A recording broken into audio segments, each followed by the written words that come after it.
Sa ngalan ng Ama at ng Anak at ng Espiritu Santo. Amen.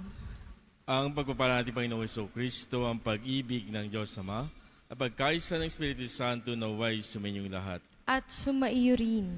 Mga kapatid, amin natin din mga kasalanan upang kami marapat na gumanap sa banal na pagdiriwang. Inaamin ko sa makapangyarihang Diyos at sa inyong mga kapatid na lubha akong nagkasala sa isip, salita at sa gawa at sa aking pagkukulang. Kaya isinasamo ko sa Manadalheng Maria, sa lahat ng mga anghel at mga banal, at sa inyong mga kapatid na ako'y panalangin sa Panginoong ating Diyos. Kaawaan tayo ng makapangyarihang Diyos, patawarin tayo sa ating mga kasalanan at patubayan tayo sa buhay na walang hanggan. Amen. Panginoon, kaawaan mo kami. Panginoon, kaawaan mo kami. Kristo, kaawaan mo kami. Kristo, kaawaan mo kami. Panginoon, kaawaan mo kami. Panginoon, kaawaan mo kami. Manalangin tayo. Ama naming mga pangyarihan, ibinigay mo sa iyong sambayanan sina San Cornelio at San Cipriano bilang mahuhusay na tagapangasiwa, bilang katugunan sa kanilang pagdalangin. Kami ay gawin mong matibay sa pananampalataya at katatagan at masigasig na gumagawa para sa pagkakaisa ng sambayanan. Sa Panginoon Jesucristo, kasama ng Espiritu Santo, magpasawalang hanggan. Amen.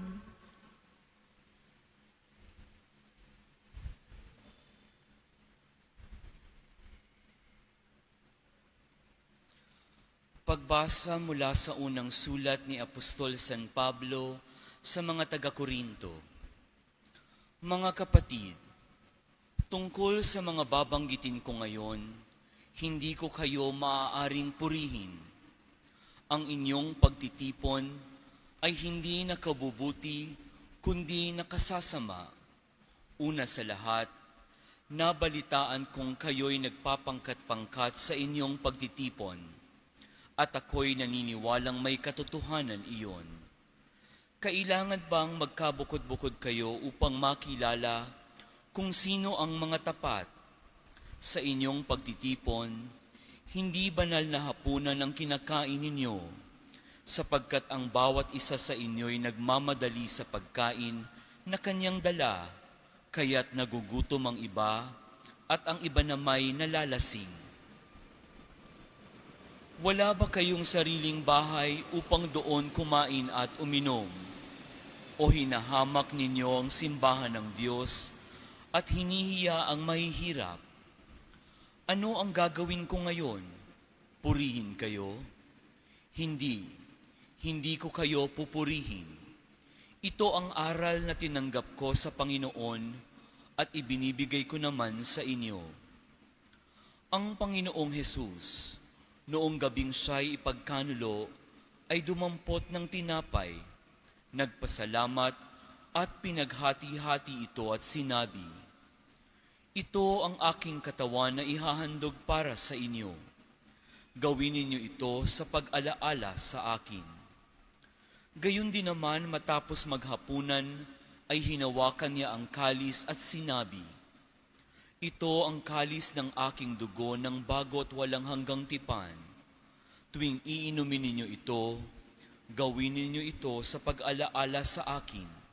Sapagkat tuwing kakain kayo ng tinapay na ito at iinom sa kalis na ito, ay ipinahahayag ninyo ang kamatayan ng Panginoon hanggang sa muling pagparito niya. Kaya nga mga kapatid, kapag nagkakatipon kayo upang kumain, maghintayan kayo." Ang salita ng Diyos. Salamat sa Diyos. Handa akong naririto upang sundin ang loob mo. Handa akong naririto upang sundin ang loob mo. Ang mga paghandog, pati mga hain at mga hayop na handang sunugin, hindi mo na ibig sa dambana dalhin, upang yaong salay iyong patawarin. Sa halip ang iyong kaloob sa akin ay ang pandinig ko upang ika'y dinggin. Handa akong naririto upang sundin ang loob mo. Kaya ang tugon ko, Ako'y naririto, nasa kautusan ng mga turo mo. Ang nais kong sundi iyong kalooban, aking itatago sa puso ang aral. Handa akong naririto upang sundin ang loob mo. Ang pagliligtas mo'y aking inihayag. Saan man magtipon ang iyong mga anak, di ako titigil ng pagpapahayag.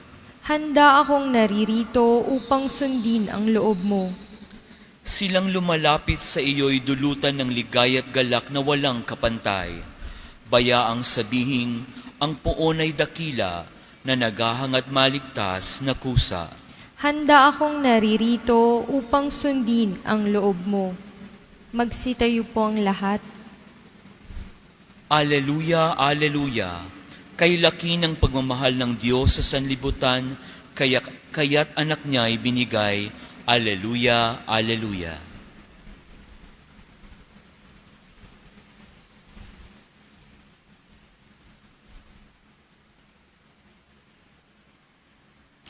Sumainyo ang Panginoon. At sumaiyo rin. Ang mabuting balita ng Panginoon ay kay San Lucas. Papuri sa iyo, Panginoon.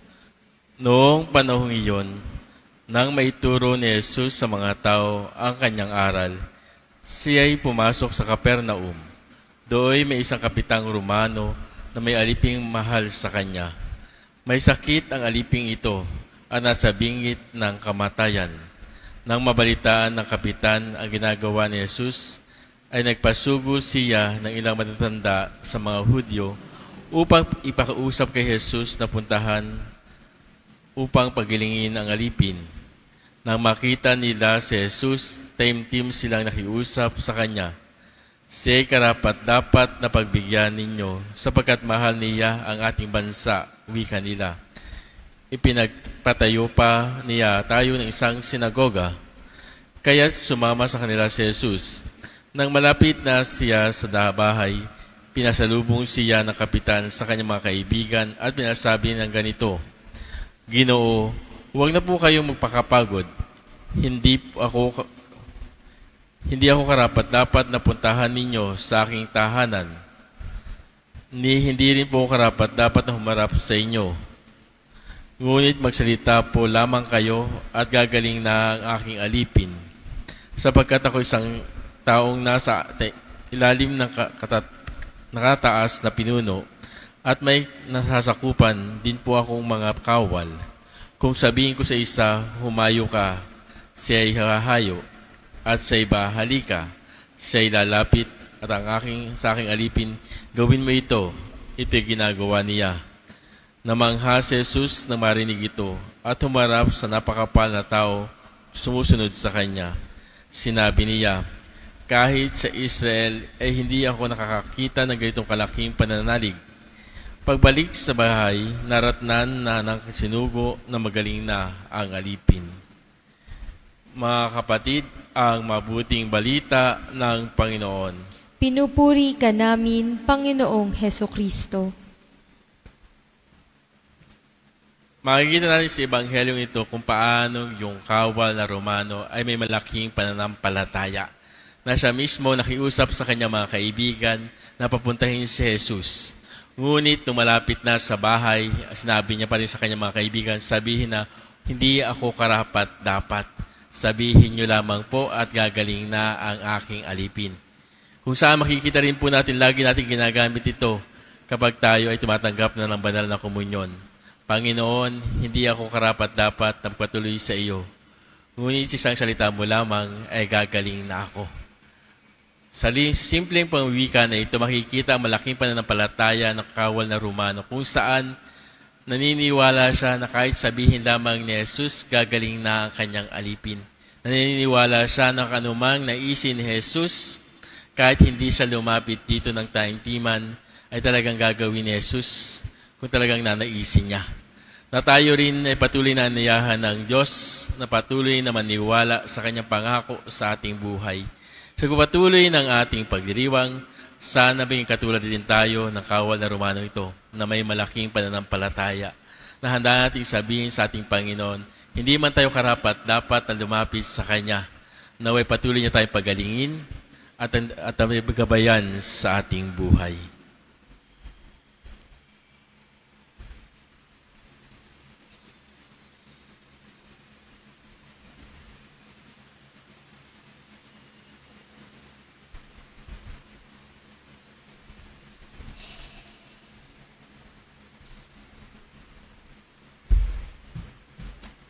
May pananampalatayang kasing tatag ng senturyon, lumapit tayo sa Panginoon at manalangin para sa pangangailangan ng simbahan at ng sandaigdigan.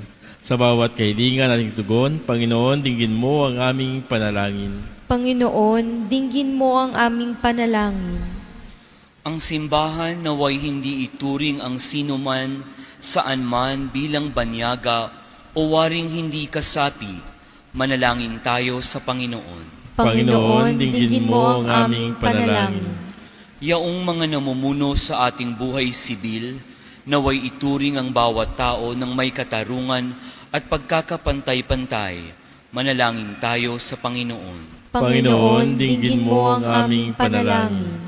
Ang mga taong kakaiba sa atin sa paniniwala, lahi o pinaglakhan, naway matutuhan nating unawain at tanggapin. Manalangin tayo sa Panginoon. Panginoon, dinggin mo ang aming panalangin.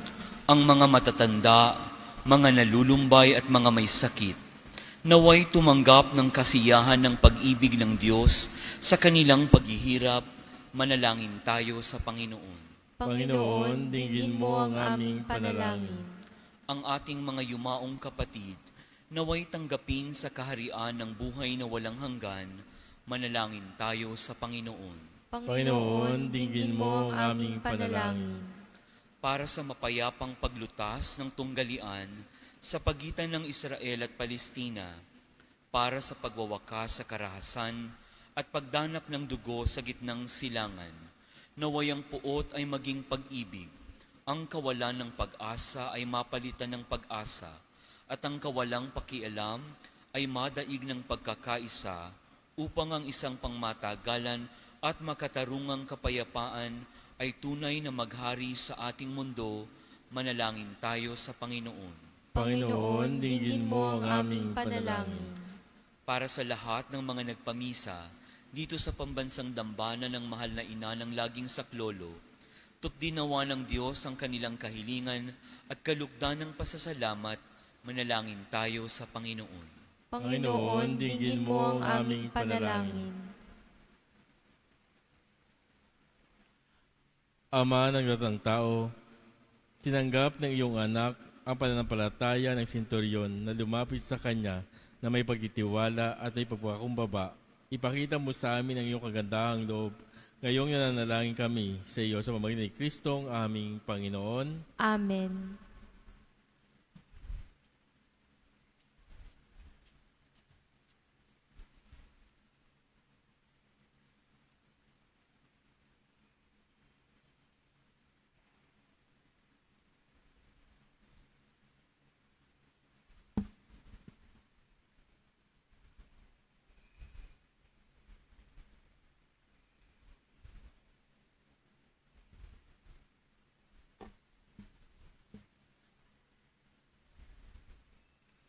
Kapuri-puri ka, Diyos na lumikha sa sanlibutan, sa iyong kagandahang loob, narito ang aming maaalay mula sa lupa at bunga ng aming paggawa, ang tinapay na ito para maging pagkaing nagbibigay buhay. Kapuri-puri ang poong may kapal, ngayon at kailanman.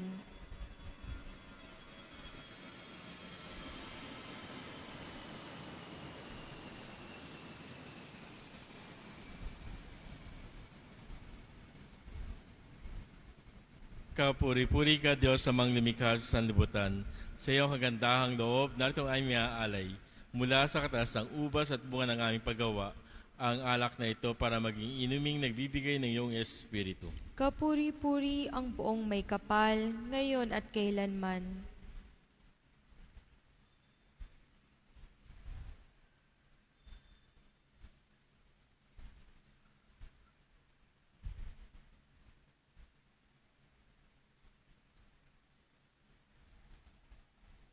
Manalangin kayo mga kapatid upang ipaghahain ni kalugdan ng Diyos sa mga makapangyarihan.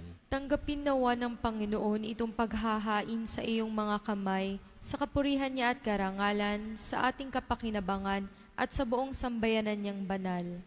Ama naming lumikha, tanggapin mo ang mga alay ng iyong sambayanan. Ngayong ginugita ang titiis ng mga martir, ang banal na paghahaing nagdulot ng kagitingan upang matiis ni San Cornelio at San Cipriano ang mga paghihirap ng kalaban at magbigay din nawa sa amin ng katatagan para sa kahirapan sa pamamagitan ni Kristo kasama ng Espiritu Santo magpasawalang hanggan. Amen. Sumainyo ang Panginoon. At sumaiyo rin. Itaas sa Diyos ang iyong puso at diwa. Itinaas na namin sa Panginoon. Pasalamatan ang Panginoong ating Diyos. Marapat na siya ay pasalamatan. Ama naming makapangyarihan, tunay ang marapat na ikaw ay aming pasalamatan. Ngayong aming kagalakan ni sina San Cipriano at San Cornelio ay parangalan. Sila'y kapanalig namin na may paninindigan na ikaw pinahayag kahit sila ay mamatay, sapagkat minarapat mong kanilang matularan ang iyong anak na naghain ng sariling buhay. Tulad ng naganap sa iyong anak, ang dugo ng mga martir ay dumanak, hindi dahil sa tatagang likas, kundi dahil sa iyong bigay na lakas. Kaya kaisa na mga anghel sisiawit na papuri sa iyo, na walang humpay sa kalangitan, kami nagbubuni sa iyong kadakilaan. Santo, Santo, Santo, Panginoong Diyos ng mga hukbo, napupuno ang langit at lupa ng kadakilaan mo, o sana sa kaitaasan. Pinagpala ang naparirito sa ngalan ng Panginoon, o sana sa kaitaasan. Ama naming banal, ikaw ang bukal ng tanang kabanalan, kaya't sa pamamagitan ng Espiritu, gawing banal ang makalob na ito, upang para sa aming katawan at dugo ng aming Panginoong Hesus Kristo. Bago niya pinagtiis ang kusang loob na maging handog, hinawakan niya ang tinapay, pinasalamatan kaniya, pinaghati-hati niya iyon, inabot sa kanyang mga lagad at sinabi, tanggapin ninyong lahat ito at kanin, ito ang aking katawan na ihahandog para sa inyo.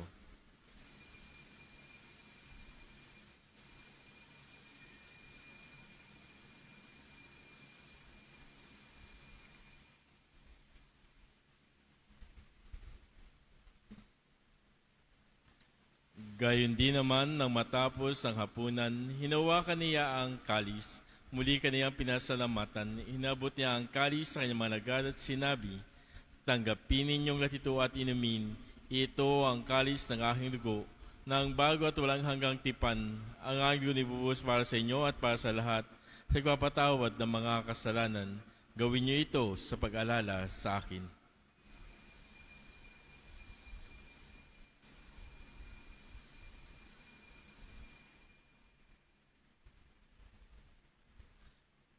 Ipagbunyi natin ang misteryo ng pananampalataya. Sa krus mo at pagkabuhay, kami tinubos mong tunay.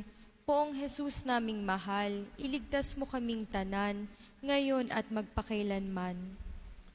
Ama, ginagawa namin ngayon ang pag-alala sa pagkamatay at muling pagkabuhay ng iyong anak. Kaya dinaali namin sa iyo ang tinapay na nagbibigay buhay at ang kalis na nagkakalob ng kaligtasan. Kami nagpapasalamat dahil kung narapat at may sarap mo para maglingkod sa iyo.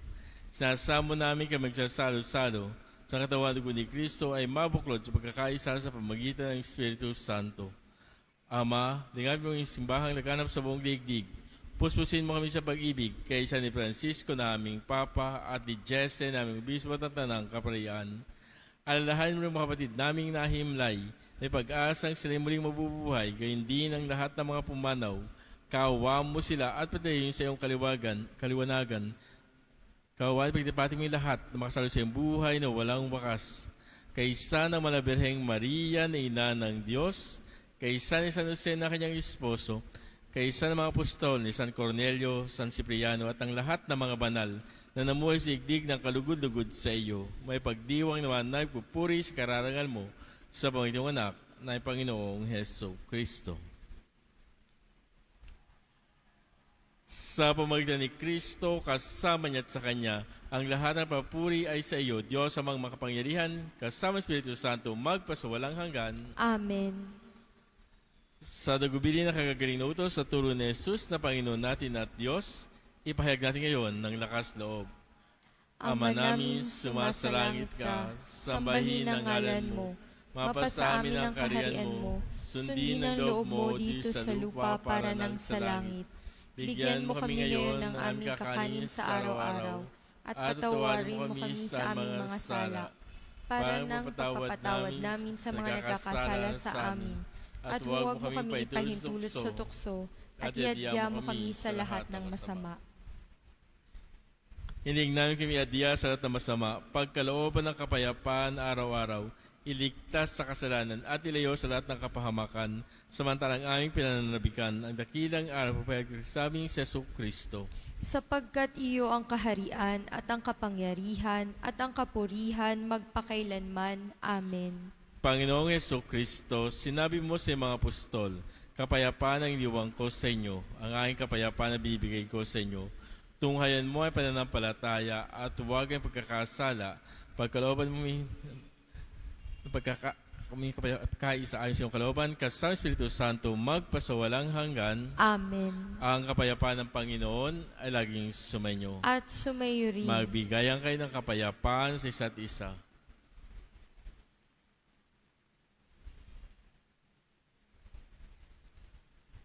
Kordero ng Diyos na nag-aalis ng mga kasalanan ng sanlibutan, maawa ka sa amin. Kordero ng Diyos na nag-aalis ng mga kasalanan ng sanlibutan, maawa ka sa amin. Kordero ng Diyos na nag-aalis ng mga kasalanan ng sanlibutan, ipagkaloob mo sa amin ang kapayapaan.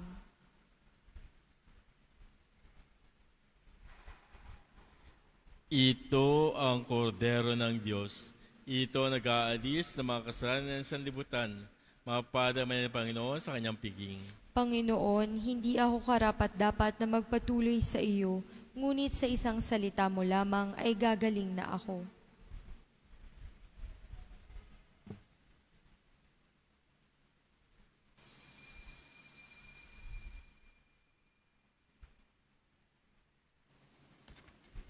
Manalangin tayo. Ama namin mapagmahal, ngayong amin nang napagsaluhan ang haing nagbibigay buhay. Hiling namin kaming pinagaharian ng iyong espiritu ng kagitingan ay maging mga saksi sa katotohanan ng mabuting balita ayon sa halimbawa pinakita ni San Cornelio at San Cipriano. Sa Panginoon Yesu Kristo, kasama ng Espiritu Santo, magpasawalang hanggan. Amen. Sumainyo ang Panginoon. At sumaiyo rin. At pagpalain ng pangyarihang Diyos, ng Ama at ng Anak at ng Espiritu Santo. Amen. Humayo tayong mapayapa. Salamat sa Diyos.